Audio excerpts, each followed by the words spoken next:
Teman-teman yang saya hormati dari IGI Pasuruan, ini saya sebenarnya pelengkap saja di sini untuk memberikan beberapa, ya, kita ngobrol.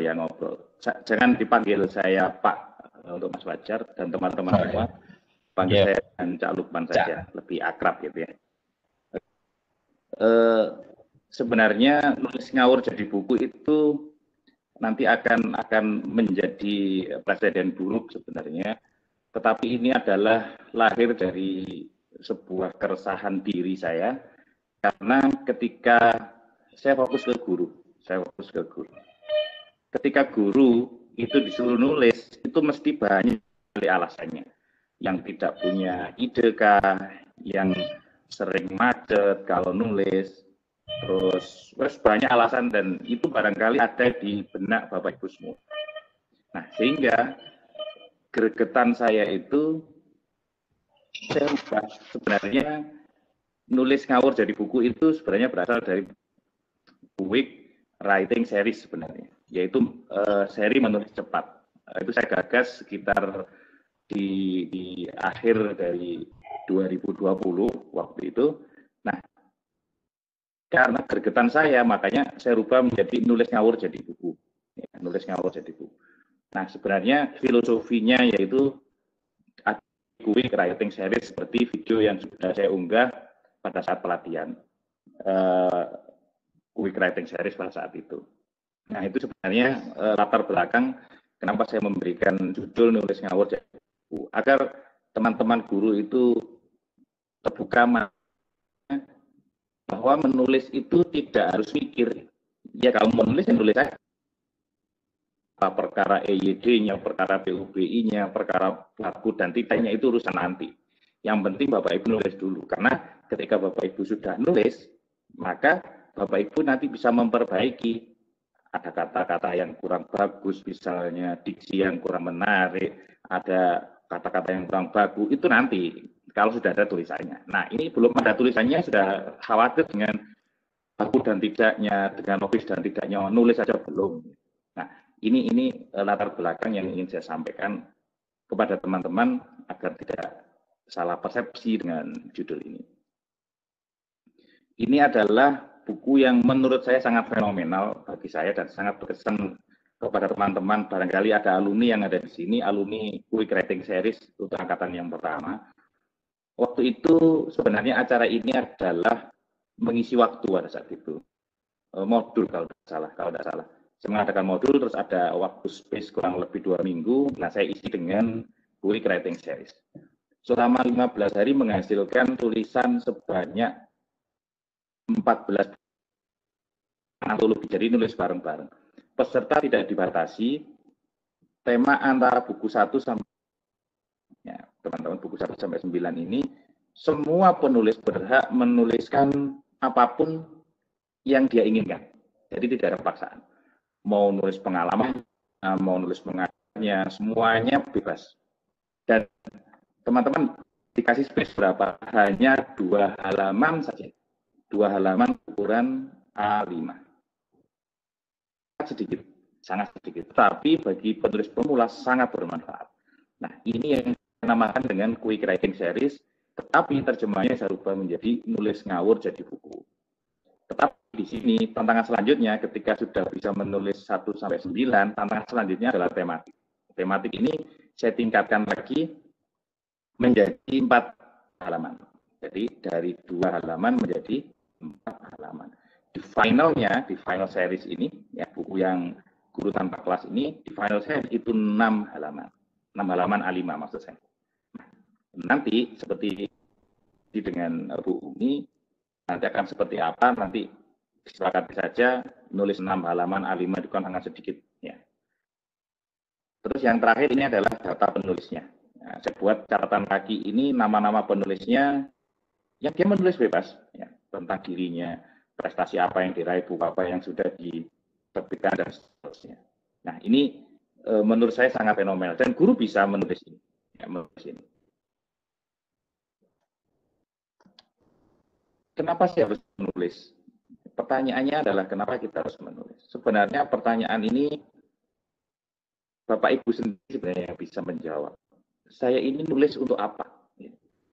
Karena banyak orang yang menulis itu punya tujuan masing-masing. Ada yang untuk memang profesinya dia, ya seperti YouTuber itu profesi, bisa menjadi profesi, bisa untuk angka kredit, untuk koleksi hanya dibaca sendiri, misalnya, atau disebarkan ke teman-teman yang ya komunitas-komunitas begitu. Banyak teman-teman yang menjual bukunya di komunitas-komunitas. Nah, yang pertama yang ingin saya sampaikan adalah menulis itu kan menjadi inspirasi.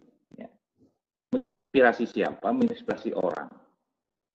Buku yang saya tulis itu kalau ada yang memaksa beli saya jual. Tapi kalau tidak ada yang apa ya, yang berminat itu sebenarnya tidak saya jual. Makanya e-booknya saya bagikan. Ya, menginspirasi itu bisa dengan berbagai cara. Bisa mengisi seperti ini. Nah, sebenarnya cara yang paling mudah dan semua orang berhak untuk melakukan itu adalah dengan cara menulis. Siapapun pembacanya. Karena orang itu akan memiliki rasa masing-masing terhadap sebuah tulisan. Contoh misalnya, saya tidak bisa menulis puisi, saya tidak bisa menulis cerpen kalau berbau imajinasi, ya, khayalan. Artinya seperti cerpen itu yang orang membutuhkan inspirasi itu yang membutuhkan imajinasi itu yang sulit bagi saya. Tetapi misalnya menulis artikel, menulis PTK, menulis modul, itu saya bisa.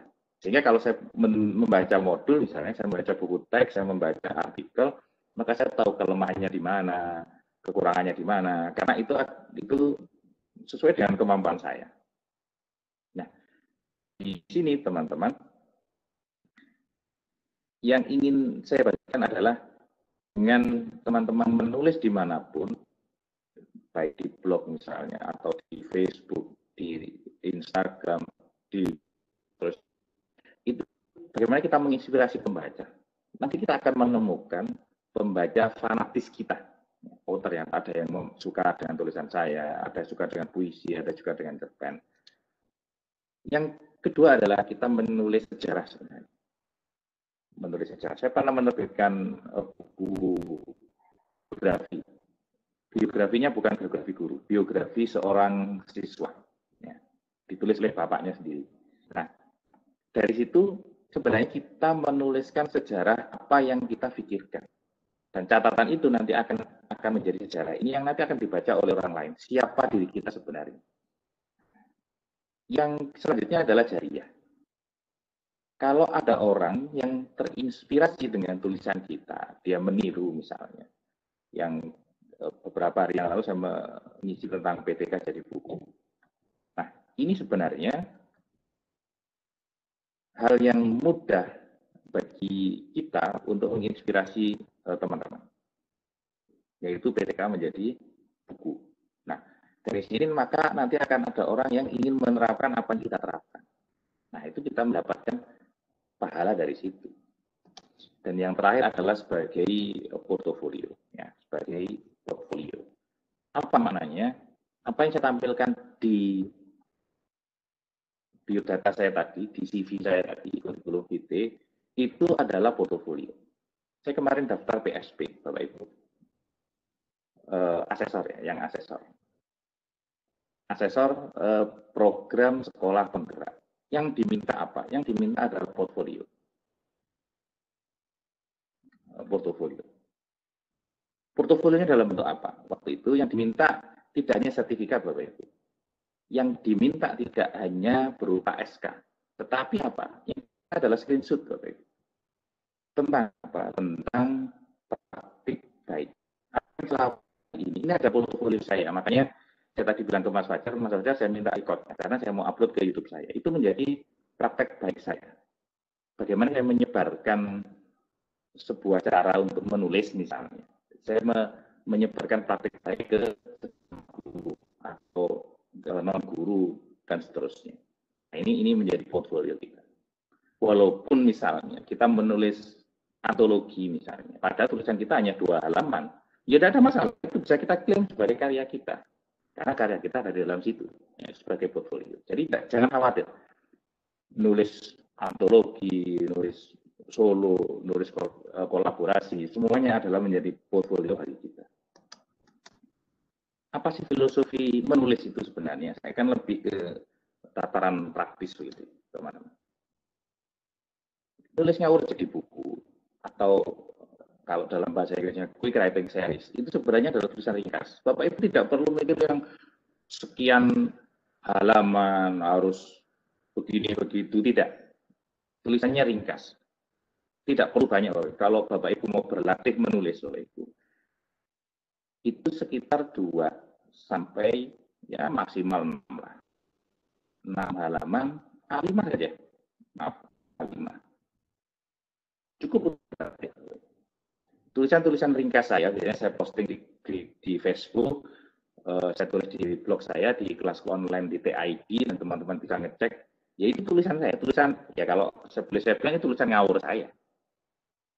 Apapun yang saya ingin, ide yang ada dalam benak saya tulis di situ, ya tentang tema apapun. Tidak apa perlu dibatasi oleh saya pengen nulis ini terus begitu, tidak. Itu maknanya dari nulis. Tulisannya ringkas.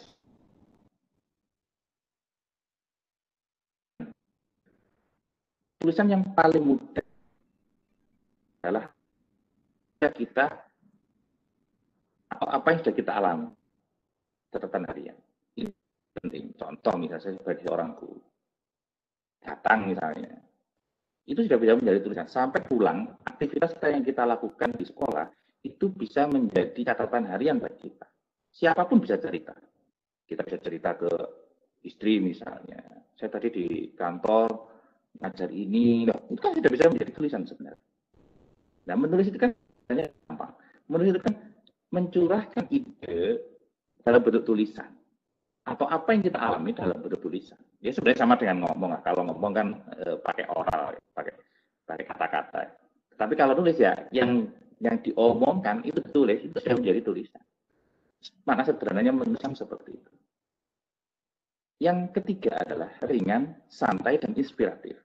Tidak perlu ada daftar pusaka. Tapi kalau memang Bapak Ibu mengutip hal-hal yang bersifat teoritis gitu ya, ya tidak ada masalah. Itu sebagai bumbu tulisan ngawur jadi buku ya itu. Gitu. Santai. Orang yang membaca tidak perlu apa ya, mikir dalam tanda kutip, tidak perlu mikir dengan tulisan kita. Sekali baca dia sudah paham. Inspiratif ini penting teman-teman. Sebagus apapun tulisan kita, kalau tidak ada value yang kita tanam di situ, maka akan menjadi sia-sia. Makanya setiap tulisan saya, itu di akhir, itu saya selalu menuliskan ya, value yang bisa diambil dari catatan kecil yang saya tulis tadi itu.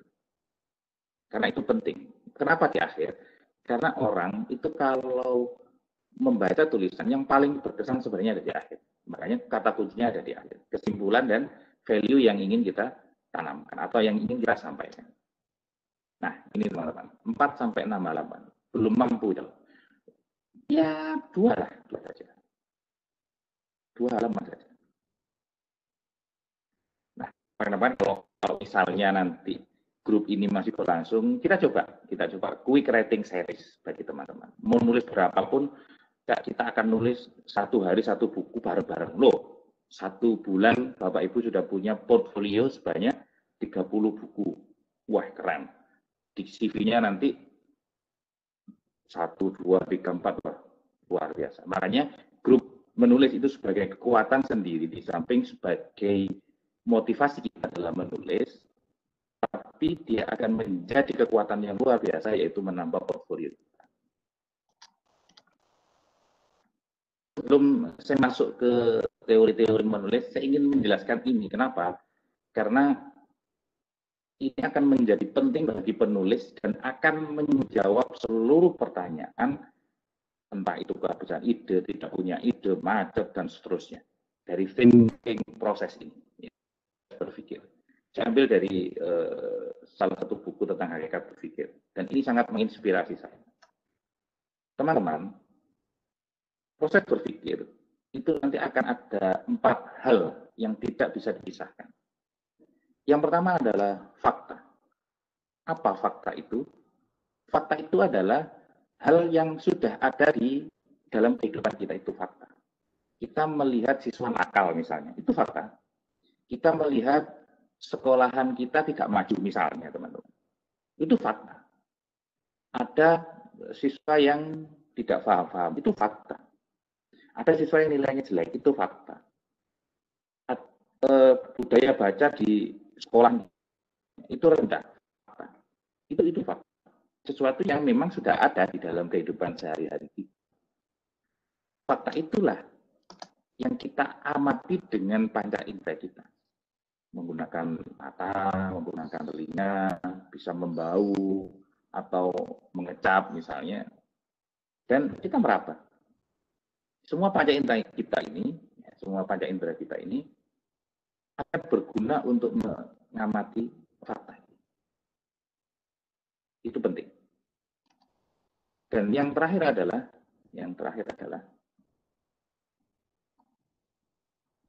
otak. Ya, otak. Otak akan memproses apa yang kita indera, apa yang kita lihat. Misalnya, Bapak Ibu sekarang berada di komunitas menulis IG. Ya, di komunitas menulis IG. Nah, di komunitas menulis ini, Bapak Ibu diberi tantangan, disuruh menulis. Nah, Bapak Ibu ketika diberi tantangan, itu sebenarnya fakta, Bapak Ibu. Fakta. Dan itu indera. Ya, Bapak Ibu indera. Terus, Bapak Ibu pikirkan, bagaimana saya harus menulis? Ini ketiga hal ini semuanya sudah ada dalam diri kita. Ya, taken for granted dari sang pencipta untuk kita. Kita sudah ada faktanya, sudah ada indera kita, dan kita sudah punya otak, semuanya punya otak. Tetapi yang membedakan adalah ini, informasi. Apa gunanya informasi? Informasi itu fungsinya adalah merecall fakta yang kita lihat tadi itu. Jadi istilah merecall itu, misalnya Bapak Ibu pernah menemui muridnya, siswanya yang diberi soal tidak bisa menyelesaikan, Bapak Ibu. Nah, berarti dia tidak punya informasi di dalam otaknya tentang soal yang kita berikan, atau belum paham, maka tidak ada informasi di situ. Contoh misalnya, berapa sih 5 tambah 5? Kalau anak tidak tahu dengan 5 tambah 5 itu sama dengan berapa, maka tidak ada informasi di sini tentang pencurangan. Sama dengan orang menulis. Orang menulis itu sebenarnya dia mengalami kebutuhan ide, mengalami macet, mengalami banyak hal yang menghambat menulis, itu karena dia tidak punya informasi. Nah, kita sebagai seorang penulis adalah ini. Apa kebutuhan sebagai seorang penulis? Apa yang dibutuhkan penulis? Nah, sekarang kita lihat, segala yang kita butuhkan itu termasuk informasi. Termasuk Bapak Ibu ketika saya menyampaikan ini misalnya, ini adalah informasi. Ketika kemarin salah satu pemateri utama kita menyampaikan, itu informasi. Nanti ketika teman-teman diskusi di WA, itu informasi. Ketika nanti kita diskusi, itu semuanya informasi. Itulah yang kita butuhkan untuk berlatih menulis. Apa? Yang pertama adalah ide. Ide itu adalah kebutuhan utama seorang penulis. Karena ini adalah pintu masuk ketika kita mau nulis. Kalau tidak ada ide, sudah selesai. Artinya, kita tidak bisa melanjutkan apa yang ingin kita tulis. Setelah ide muncul, buat kerangka. Walaupun ada buku menulis tanpa kerangka. Kalau bagi saya sih, kerangka itu bisa ditulis atau tidak. Apa yang ada di otak kita itu sebenarnya adalah kerangka. Kerangka itu nanti saya jelaskan di belakang. Bagaimana bentuk kerangka. Ini untuk memandu kita dalam menulis. Kebutuhan yang ketiga adalah mengembangkan ide. Punya ide, punya kerangka, kembangkan ide dari kerangka. Dari kerangka ini. Nah, logika. Ya tentu kita akan logis. Setiap tulisan itu mesti ini ya. Ada pendahuluan, ada inti, dan ada penutup. Ini sudah pasti. Dimanapun berada tulisan ini. Orang juga sama ya. Seperti ngomong begini sama. Pendahuluan ada ide, ada penutup. Berarti Mas Fajar lagi membuka dengan pendahuluan, terus ada inti, terus ada penutup. Saya juga sama. Diksi pilihan kata. PUB ini kalau dulu namanya EYD ya teman-teman. EYD. Pedoman Umum Ejaan Bahasa Indonesia. Mohon maaf kalau nanti salah saya betulkan. Ada gaya menulis. Dan yang terakhir adalah kosakata. Dari banyak hal ini yang saya sampaikan ini, yang utama sebenarnya adalah ide, kerangka, dan mengembangkan ide yang paling atas. Yang bawah itu adalah pelengkap, saya bilang pelengkap, tapi penting. Nah, ide, kerangka, dan mengembangkan ide, kenapa yang utama? Karena dia menjadi pintu masuk untuk mempelajari selanjutnya. Tanpa tulisan, kita tidak bisa melanjutkan gaya tulisan, tidak bisa melanjutkan ke diksi dan kosakata. Nah, kita akan bahas satu persatu, teman-teman. Yang pertama adalah ide. Tentu teman-teman bertanya, saya dapat ide dari mana? Yang pertama adalah keresahan. Kalau teman-teman punya hobi yang sama dengan saya, biasanya nonton stand-up comedy, Panji, terus Raditya Dika, maupun Indro gitu, mesti bilang bahwa komika yang baik itu komika yang punya materi dari keresahan yang dialami. Semuanya begitu. Penulis juga sama sebenarnya. Dia akan berasal dari keresahan. Buku saya yang IPA, buku pelajaran itu, teman-teman. Itu berawal dari keresahan saya. Kenapa? Ketika saya menggunakan LKS, saya tidak puas. Makanya saya buat sendiri. Akhirnya saya menulis buku IPA.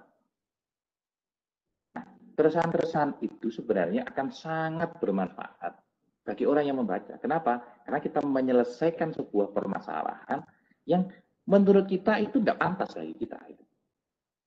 Contoh misalnya, orang membuatkan PTK misalnya. Jadi misalnya saya mau naik pangkat, ada teman saya yang bisa buat PTK, saya bilang, saya tolong dibuatkan PTK. Ini sebenarnya keresahan. Dan itu bisa menjadi tulisan. Yang kedua adalah membaca. Membaca ini penting. Membaca akan menentukan bagaimana tipe tulisan kita. Contoh misalnya, saya itu suka membaca fiksi, ya tulisannya Terelie itu lebih mudahnya. Sehingga bentuk tulisan dia mesti fiksi. Ya itu. Saya sama, saya membaca misalnya buku-buku PT, saya membaca artikel, maka tulisan saya juga tidak akan jauh dari situ. Nah, ide muncul dari ya, kita membaca. Yang ini adalah refleksi. Apa sih refleksi itu? Teman-teman, refleksi itu bagaimana kita melihat apa yang sudah kita lakukan. Itu namanya refleksi. Kalau di dalam PTK, teman-teman, mudah.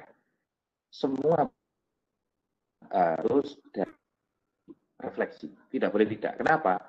Karena PTK itu harus ada dasar apa yang terjadi dalam kelas. Apa yang terjadi dalam kelas. Makanya mesti kita bilang refleksi. Dalam satu tahapan siklus itu mesti ada refleksi. Nah, kenapa refleksi? Karena itu nanti akan menjadi masalah baru bagi kita yang harus kita selesaikan. Yang keempat, research. Teman-teman, research itu tidak harus berupa hal yang rigid begitu ya, mensulitkan. Tidak. Teman saya pernah research tentang, dia mengajar busana. Di sekolah saya di SMK itu ada jurusan busana butik. Beliau meriset itu dia menyebar angket, tentang kesulitan sebuah metode tertentu, misalnya memasang kating baju kalau tidak salah. Sebar angket di anak-anak, ternyata anak-anak itu kesulitan untuk memasang kating baju, kalau tidak salah. Nah, itu menjadi tulisan, itu hasil riset. Oh, ternyata anak-anak kesulitan untuk memasang kancing baju. Nanti baru mencari solusi, mencari cara yang mudah untuk memasang kancing baju. Hal yang remeh, tetapi hasil riset. Ya, hasil riset. Pengamatan. Pengamatan itu bagaimana kita melihat sebuah fakta secara mendalam yang nanti akan, bukan ini pengamatan, pengalaman. Nah, pengalaman ini sebenarnya sangat mudah kita tulis sebenarnya. Kenapa? Karena ini hal yang sudah kita alami. Jadi misalnya masa kecil, buku 4.0 Bapak Ibu, itu saya tulis ketika saya jadi siswa, ketika saya kuliah, ketika saya jadi guru. Nah, itu sebenarnya pengalaman. Tetapi ada hal yang menarik di sana, yang perlu kita sampaikan sehingga orang bisa mengambil pelajaran dari sana. Imajinasi. Nah, ini barangkali bagi orang-orang tertentu, teman-teman, imajinasi. Biasanya penulis fiksi, ya, penulis fiksi, itu dari imajinasi tinggi. Artinya menggambarkan sesuatu yang nanti dia akan tulis. Itu yang sebenarnya yang sulit.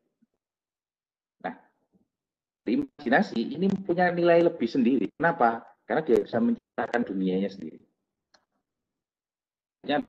Pengalaman orang. Banyak pengalaman orang yang sangat berharga. Misalnya ada orang cerita kepada kita, curhat kepada kita tentang sesuatu. Nah, itu bisa menjadi bahan tulisan, ya tanpa kita menyebut orang tersebut. Kalau memang dia tidak berkenan misalnya. Kalau dia berkenan, kenapa tidak? Karena ada sesuatu yang bisa kita ambil pelajaran dari sana. Nah, yang terakhir adalah pengamatan. Bapak Ibu kalau di sekolah mesti mengamati tingkah laku siswa, tentang perilaku guru, lingkungan sekolah dan seterusnya, itu bisa menjadi bahan tulisan bagi kita. Selanjutnya adalah kerangka. Setelah ide muncul, kerangka. Kerangka ini kalau Bapak Ibu kesulitan boleh ditulis. Ya, kalau Bapak Ibu tidak kesulitan, silakan diangan-angan saja, tidak apa-apa. Yang isi. Jadi kerangka itu untuk memandu kita dalam melengkapi rincian isi. Ini biasanya saya terapkan ketika saya mengisi buku teks, ya, teman-teman. Buku teks itu buku pelajaran. Buku pelajaran itu kan berdasarkan KIKD. Semoga di sini semuanya guru. KIKD. Jadi kompetensi inti dan kompetensi dasar.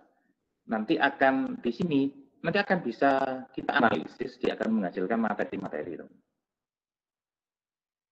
Nah, materi-materi ini yang nanti misalnya fisika misalnya, di sini ada persatuan, terus ada gaya misalnya. Nah, ini kita rinci lagi. Nah, ini yang namanya kerangka, teman-teman. Agar tulisan kita tidak ada sesuatu yang tertinggal. Itu namanya rincian isi. Jadi semakin lengkap semakin baik. Walaupun nanti di selanjutnya kalau misalnya ada teman-teman baca misalnya, oh ternyata ada yang kurang. Itu bisa kita lengkapi. Yang selanjutnya adalah rujukan. Sebagai rujukan.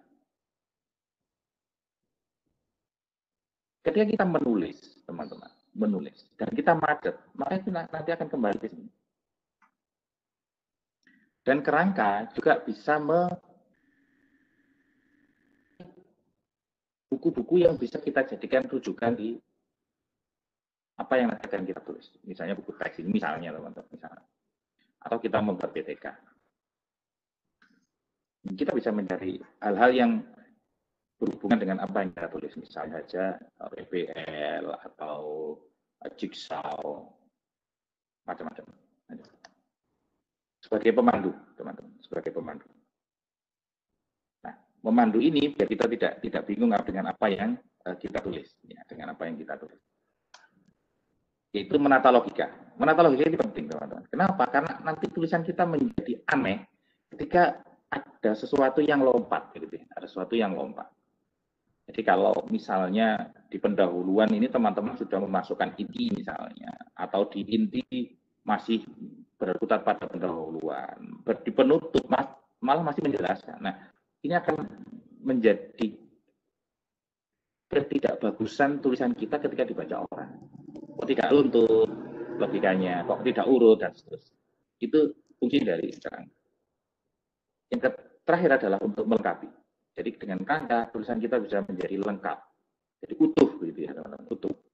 Ketika dibaca orang, kok enak ya susunan kalimat, kok enak ya urutan logikanya, dan ini akan menjadi penting. mengembangkan ide. Yang pertama adalah kita membaca pustaka, membaca buku. Kalau sekarang buku itu tidak bermakna buku fisik ya teman-teman, bisa e-book atau bisa dari internet, jurnal-jurnal baik nasional maupun internasional itu bisa menjadi pustaka bagi kita. Copy paste and modification. Teman-teman kalau bingung misalnya menulis pustaka misalnya di PTK ya teman-teman bisa menggunakan copy paste modification. Sekarang itu skripsi atau tesis kan harus online ya, ada repositorinya itu. Teman-teman bisa ambil dari situ, tidak ada masalah, ya tidak ada masalah. Tapi dengan memodifikasi, ya dengan memodifikasi.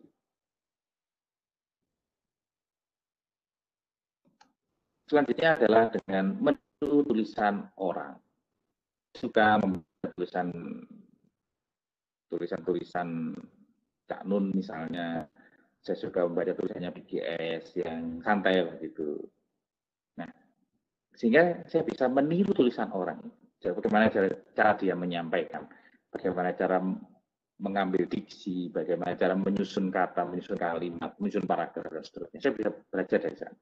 Nah, teman-teman bisa meniru tulisan orang yang nanti akan punya pakem sendiri. Oh, tulisan saya ternyata seperti ini. Yang terakhir adalah wawancara, teman-teman. Wawancara. Ketika kita kehabisan ide, maka kita bisa mewawancarai orang lain. Gitu. Atau ya wawancara tidak mesti dengan formal. Ya. Kita sharing itu sebenarnya kita wawancara. Kita mencari ide kepada orang lain. Nah, sebagai pelengkap adalah ini, ada PUBI. Semuanya sudah daring sekarang, teman-teman. PUBI sekarang tinggal ketik saja di browser gitu ya, di Google tentang PUBI. Nanti teman-teman bisa belajar dari situ. Nah, bagaimana cara belajar agar teman-teman tidak bosan? Tidak harus membaca dulu, tapi nulis dulu, nanti baru tahu. Saya pakai izin atau izin. Cari di sana kata baku tentang izin. Ada di KBBI misalnya, Kamus Besar Bahasa Indonesia. Dengan seperti itu kita langsung belajar. Yang menerangkan tempat dengan di yang menerangkan apa sebagai kata sambung dan seterusnya itu harus digandeng atau tidak. Dari situ kita akan belajar. Makanya ada self editing namanya. Kita mengedit tulisan kita sendiri dan jangan pernah bosan mengedit tulisannya sendiri, teman-teman. Kenapa? Karena itu sebenarnya wahana belajar bagi kita, ya, wahana belajar bagi kita tentang dan KBBI. Ya belajar bahasa Indonesia saja. Kebetulan kalau ada teman-teman yang bahasa lebih enak lagi. Gitu ya. Kebetulan saya bukan guru bahasa Indonesia, jadi saya juga tidak terlalu paham dengan kata. Lalu saya mencari langsung. Misalnya saya menggunakan kata ijazah dan ijazah misalnya, dan banyak hal. Diksi ini penting untuk menambah hasanah tulisan kita. Ya, jadi menghiperbolakan bolehlah, atau menghalus-haluskan, membagus-baguskan tulisan kita. Perannya diksi itu di situ. Ini sudah disampaikan oleh pemateri pertama. Saya tidak mengulas ini. Ada kosakata. Kosakata ini ya perbendaharaan kata yang kita punya. Orang yang suka membaca biasanya pilihan-pilihan katanya akan bagus, ya, akan banyak. Tidak harus melakukan, melaksanakan, menyelenggarakan. Dia bisa menggunakan kata-kata yang lebih menarik, bahkan itu asing bagi pembaca. Gaya tulisan. Kalau orang itu memiliki gaya tulisan masing-masing. Dan kita tidak bisa menilai tulisan jelek dan bagus. Makanya saya selalu bilang bahwa tidak ada tulisan yang jelek. Kenapa? Karena orang itu punya taste masing-masing, punya rasa masing-masing. Kalau saya disuruh membaca puisi, pasti saya bilang jelek. Kenapa? Karena saya tidak bisa merasakan puisi seperti apa. Saya misalnya disuruh membaca cerpen, maka saya selalu bilang jelek. Kenapa? Karena saya tidak bisa merasakan cerpen itu seperti apa bagusnya. Tapi kalau saya disuruh membaca artikel misalnya, PTK misalnya, saya akan bisa bilang ini kurang, ini bagus, ini kurang lengkap, ini kurang lengkapnya di sini. Saya tahu. Kenapa? Karena rasa saya ada di situ. Nah, itu bagaimana tentang gaya ini. Jadi, saya tidak pede, saya jelek. Tulis saja. Barangkali nanti akan menemukan jodoh dalam tanda kutip, menemukan jodoh pembaca dari tulisan kita. Yang terakhir adalah logis. logis ini sebenarnya untuk memudahkan pembaca memahami tulisan kita, sehingga dengan mudah, mengalir, ringan dan inspiratif itu dari logika yang kita susun, teman-teman. Nah, bila ingin membaca tulisan ngawur saya, di sini ada di kelasku online.id. Ini salah satu blog pribadi saya yang saya gunakan untuk mencurahkan isi hati saya ketika saya melihat sebuah keresahan, punya ide atau gagasan, punya sesuatu yang menarik, saya tulis di situ. Ini agak vakum beberapa bulan, tidak saya isi, karena saya masih fokus ke konten saya. Nah, ini salah satu hal yang paling gampang. Teman-teman bisa memanfaatkan media yang lain. Misalnya bisa nulis di media sosial teman-teman, mestilah punya Facebook, bisa nulis di IG, ya di IG walaupun IG ini terbatas, ya, nanti bisa nge-link ke sini, bisa nge-link ke Twitter. Teman-teman bisa nulis di blog pribadi yang gratis misalnya, kalau punya saya ini berbayar. Terus banyak macam-macam kalau teman-teman suka misalnya Wattpad misalnya, kalau saya tidak salah, nah, untuk nulis cerita. Nah, ini banyak sebenarnya. Ada Gurusiana, ada Kopasiana, banyak sekali media-media yang bisa kita gunakan untuk berlatih menulis ngawur, teman-teman. Berlatih itu sebagai tabungan. Nanti teman-teman akan bisa menjadi buku. Nah, di kelasku online ini saya sudah punya tulisan ya kurang lebih 100. Ini kalau satu tulisan itu 2 halaman A5, teman-teman, maka bisa jadi 200 halaman. Saya tidak pernah berpikir tulisan saya layak jual atau tidak, tulisan saya bisa digunakan akredit atau tidak, karena ada beberapa tulisan yang memang ya saya tulis saja. Seperti Guru 4.0 itu saya tulis saja. Apakah bisa diangkat-kreditkan atau tidak itu urusan nanti. Karena sebagai seorang penulis, teman-teman, apapun yang kita tulis itu punya tujuan masing-masing. Apa yang harus kita lakukan? Yang pertama adalah menulis. Lakukan mulai dari sekarang. Apalagi menulis lagi. Jangan sampai putus asa dengan apa yang kita lakukan. Karena menulis apa? Menulis itu adalah skill, teman-teman. Kalau ada teman-teman SMK di sini, guru produktif, teman-teman, ya, guru-guru jurusan, ya, kalau lebih mudahnya guru-guru jurusan, maka dia menanamkan apa? Menanamkan skill.